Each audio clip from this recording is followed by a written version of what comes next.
एक शहर के किनारे एक छोटी सी दुकान थी जिस पर कोई नाम नहीं था। वहां एक बूढ़ा आदमी बैठता था जिसे सब समय चाचा कहते थे। वो लोहा या प्लास्टिक नहीं बल्कि बीता हुआ कल खरीदता था। लोग अपनी बुरी यादें, पछतावे और वो दिन जो वे भूलना चाहते थे उसे बेच देते थे। बदले में समय चाचा उन्हें एक खाली दिन देता था, एक ऐसा दिन जिसमें वे जो चाहें कर सकें, बिना किसी पुरानी याद के बोझ के। एक दिन शहर का सबसे अमीर आदमी विक्रम दुकान पर आया। उसने कहा, मुझे अपनी सबसे बड़ी जीत की याद बेचनी है। समय चाचा चौंक गए। लोग तो दुख बेचते हैं, तुम अपनी सबसे बड़ी खुशी क्यों बेचना चाहते हो? विक्रम ने ठंडी आह भरी और कहा, उस जीत के बाद मेरे पास पाने के लिए कुछ बचा ही नहीं। मैं फिर से वो भूख महसूस करना चाहता हूं जो जीतने से पहले थी। चाचा ने सौदा कर लिया। विक्रम की जीत की याद एक सुनहरी बोतल में बंद हो गई। लेकिन जैसे ही विक्रम दुकान से बाहर निकला, वो सब कुछ भूल गया, यहां तक कि यह भी कि वो अमीर है।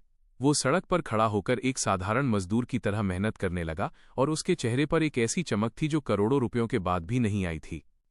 बोतल का राज। रात को समय चाचा ने वो सुनहरी बोतल खोली।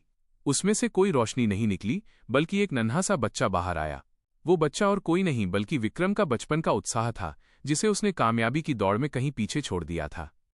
समय चाचा मुस्कुराए और उन्होंने उस बच्चे को शहर की हवा में आजाद कर दिया।